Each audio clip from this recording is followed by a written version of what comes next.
but it was a good night for Kamala Harris. Don't you agree? I agree, but equally important, it was a bad night for him. Right. And you can conflate the two. I don't know what of the two is more important, but one thing I felt pretty good about, and you felt the same way, so I can disclose this to our viewers or listeners.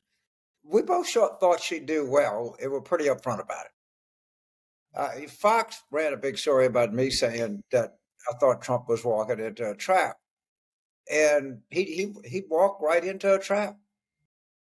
He really did.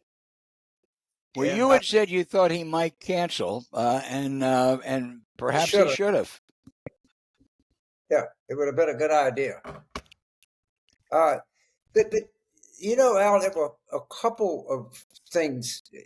I don't want to, or clearly by the public stuff we see, the Dow groups, Instapoll, which affects coverage a lot. It's 63-37. For her, a direct reversal of what it was on June 27th. Right, and 37 of just diehard party regulars. But the question is, will it drive voting behavior? So when we do polls, and we'd say such and such said this. Do you agree or disagree with that? That's not the right question. The question is, having heard this, does this make you more or less likely to vote for someone? So we know that people voted that she won the debate. It's very preliminary. It's not overly scientific, but I suspect that will hold up. I have heard that there were a couple of questions that were asked by some people that voting behavior, and that it did change in her direction some. This is way preliminary, but what I would say is what we want to look at for today is Wednesday. Probably over the weekend polls or early next week.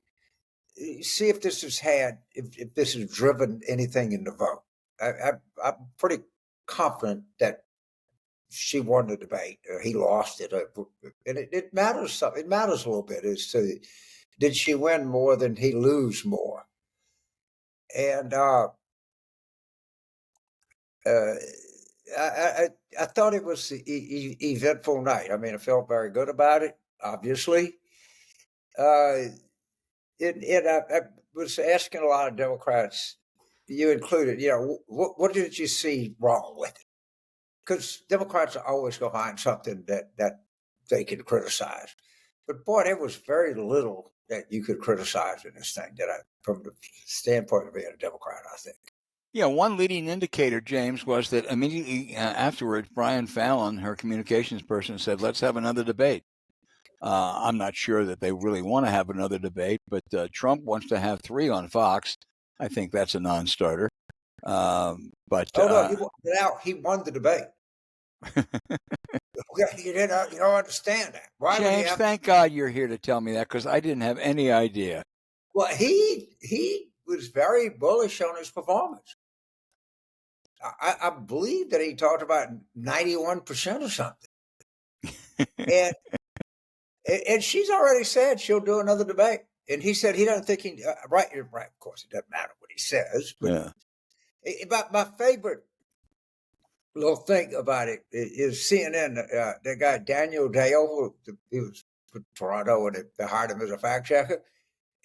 He lied 33 times, and Harris lied once. Okay, 33-1 baseball game. We didn't do too good. Yeah, Nick Saban would love that record. Yeah. James, here's a point that we picked up on in recent weeks. The Nikki Haley's of the world said he needs to talk about policy. Not just the familiar. Well, we saw last night why he can't talk much about policy other than railing about undocumented workers. He's going to deport 10 million of them, be a social and economic disaster, and his false claims about tariffs. About tariffs, he didn't have anything to say. Doesn't have a health care policy. After 9 years, has no idea what it is. When they moved to his tax policy, he immediately shifted to immigration. He says on Obamacare, he said it sucks, but I don't know what I would do if I got rid of it. And on foreign policy, his hero is Viktor Orban, the most autocratic government leader in Europe. So I'm sorry, Governor Haley and Lindsey Graham, or Squiggly Tea Biscuit, as Chris Buckley calls him. He can't talk about policy because he doesn't have any. So Paul McGowan texts me. He says, if immigrants are eating lapdogs, shouldn't Lindsey Graham be really worried? That was a high point. There's no question. To some extent, his performance reminded me of his 2017 inaugural. Remember when he talked about American carnage, and afterwards President George W. Bush said that was some crazy shit. No, I said that was some weird shit. Weird shit, right? But so they were talking. I love the issues caucus. See, he just talked about the issues. Right. We don't like the tweets, but we like the issues. Okay, and so the big issue was the southern border. She more than acquitted herself last night. I thought she was pretty good on that. And so they go to him, and she's made him. And he's talking about crowd size. So he's got the number one issue that he should have. That the issue chorus is saying, just talk about the issues. Okay, you had a chance to talk about the issues, and you talked about crowd size.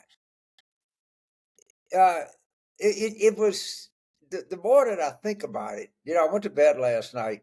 I texted back and forth, and I was feeling pretty good. And then when I thought about it, and I looked at the clips and looked at some of the coverage, and particularly looked at some of the conservative coverage, I mean, they were kind of mean to him. Yeah. How dare you disappoint us? Wall Street Journal editorial page, Ross Douthat, others. Expect something else? Yeah. All right. Really? Yeah. What did you think was going to happen? James, go ahead. No, I thought she was particularly well prepared. I always thought that she would be. I think when we come out there's a couple MVPs. They all did a good job. Don't get me wrong. But two people you may heard it less of. I know Philippe Reigns was great. That's what I heard. He was Trump. He played Trump. He played Trump, and he dressed in like Trump clothes. He might have put a wig on. All right. But he really, really took his role very seriously. And I'm pretty sure that Michael Sheehan was in there, and you could see Michael at work. And I mean, one of the killer lines was, she said, "I'm not Joe Biden." Right. And they, they rehearsed that 7 times. But I'm not you either. Thinking of Michael Sheehan, I agree with you totally on him. Well, I have to verify Michael kill us for mentioning his name. But I suspect he was in that prep, and I suspected he made a huge difference.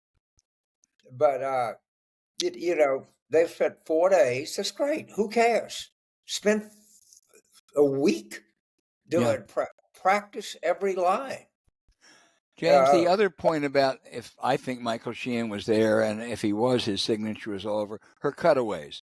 What she was doing while he was going, and she was looking serious. She didn't grimace or anything. At one point, she put her hand on her chin in amusement and looked at him. And I was with George Stevens, the great movie producer, who said his father, the great director, said that cutaways.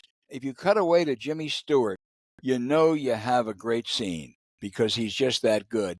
Her cutaways last night while he was speaking were really good. Michael teaches that minute after minute. You're never off camera. Right. Never scowl, never, furrow your brow or whatever. What do you do when you're under attack? You take a pencil, you act like you're writing, you look down, you look up, you might smile, you might not. there's a whole protocol. I'd love to do I don't know, 15-minute special on behind the scenes at debate prep. Oh, wow. You Yeah. know, how do you do it? And maybe at a point we can get somebody who was instrumental in this debate prep on the show to just talk about it. Probably better to Well, do it. Michael doesn't like to go public very often, but he is terrific, and I talk to him as you do periodically. So let me check with him. Let me make one final point. You may have more observations. That's on the moderators. My initial instinct was to be critical for one reason. I'm less so now. The right wing is all over them. I mean, the apologists from bootlickers like Lindsey Graham to the fallen from grace supposed journalist Megyn Kelly are saying it was 3-on-1. That's total complete bullshit. They did fact check Trump a few times, 2 or 3, as you say. The guy Daniel Dale found 33 lies, so they fact checked 5 or 10%. There were things like when he said that in Springfield, Ohio, the migrants were eating cats and dogs, and the people in Springfield, Ohio, the leader said this is not true. There's no incident of that at all. And when he said on the other occasion the Democrats favor abortion up to 9 months and even after birth, just simply not true. It's illegal. So I think those were absolutely appropriate fact checks. On the other side, I thought that he did David Muir let Trump run over him a few times. He went on when he wasn't supposed to. He spoke for 5 more minutes than Harris did. In fact, maybe that was a break for Harris. The more Trump spoke, the worse it got. And so I would give them at least a B minus. And the fact checking they did, the selective fact checking, was what CNN should have done last June and didn't. So I guess this is something that we could discuss it at a little more length at a different time. How involved should moderators be? Or should they just be umpires? Well, if he's going to do the fact checking, he said, well, we should note that Donald Trump went 5 minutes over what they agreed to limit. I mean, should you do that kind of stuff? You should just let people draw their own conclusions. I didn't, a moderator should, I guess, should kind of be unremarkable. If you go to the baseball game and you didn't notice the umpires, then that's the highest compliment you can pay to the umpires. Yeah, James, I think I use the term selectively, and that's what I think. I mean, I don't think that, when Trump said, I created the greatest economy in the history of the world, you don't fact check that. I mean, that's an opinion. But when he does say that basically Democrats are for killing babies after they're born, I mean, that's just so blatantly untrue that I think it's justifiable, but very selective. At that point is say, Vice President Harris, you're a lifelong Democrat. Is that true what he just said? Well, that may be, yeah. I don't know, but I think it's, I'm not saying that you're wrong or you're right. All right, but maybe somebody should do a handbook for debate moderators. You're not going to get people to agree on everything. Yeah. But I think for the most part, it was a fair game was played last night. You might argue with one call here, and there was it was an interference call. It was something like that. But for the most part, to the extent that you could, I think you got a pretty good idea of who both were and how well they were prepared and what they did. And that's success. It was the best, actually, in many ways, it was the best presidential debate in a long time. Now, the competition hasn't been that tough, but it really was. And you did. The important point is you got a better feel for Kamala Harris. And if you thought there was a new Trump, last night would have dissuaded you. It's never going to be. Now, the question is going to be, we'll have the answer shortly, by Friday, about the latest. Whose fault was this? Who's he going to blame? And I can tell you right now, Chris LaCivita, Corey Lewandowski, Susie Wiles, Bannon, if he's out of jail. He's in jail. Huh? He's in jail still. I think he's getting close to getting out. But whatever. Yeah. I mean, there's fur flying in Mar-a-Lago or Bedminster, wherever they are. because we know one person that's not at fault, and that's Trump. Mm-hmm. And some faction is going to get, the leaks are coming. Fox and Newsmax, the whole thing is going to be coming. And I love the delicious aftermath of the finger pointing. And you're going to have it. You want a behind-the-scenes video of debate prep. I want a behind-the-scenes video of Mar-a-Lago or Bedminster in the next couple days. Both of them are going to be fascinating. But I think that we're in fascinating times. And again, is he going to decide that he wants to do another debate? What do you think? And what should she do? Well, she said she'd do one. Yeah, but which one and where and who? But if I'm her, why wouldn't I? Would you do a Fox debate? But what she has now is a gift. She has confidence, and if I were her people, I'd say, go meet him 52% of the way. I mean, you don't need it like you need it before. The subtle thing about this thing, Al, this race, is given the sort of polls that came out 3 or 4 days ago, right? It kind of shifted a little bit to like he was in charge. All right. Today, she's more in charge. And that's I can't argue how big the bump, if there's going to be a bump or the changes, but there has been a subtle shift in dynamic in this race. I'm pretty confident about that. Would if the choice is a Fox debate, would you do it if you were her? I would. Mm-hmm. Because Fox would be limited. I mean, first of all, she would have. And Brent Baer is not the same thing as Laura Ingraham. Right. I mean, there's this whole thing where Fox becomes a whole word that means everything to everybody. Even in Fox, there are distinctions. And if she agreed to Fox, she would have a lot more input on the moderator, the format, anything else, than if she agreed to CNN or MSNBC or something like that. Right. I mean, you got to assess what advantages would I have, and I think she has confidence now. I think she feels like I got this guy's number. I can do this, and I would certainly say I would do it. Because it's the easiest thing in the world is to get out of a debate and say, well, it was just unreasonable in it demands, and we couldn't go along with it. But I got a feeling that Fox would give her both anything she asked for to get this debate. This is a ratings bonanza. This is a money. ABC, they were scared to death this debate wouldn't go on.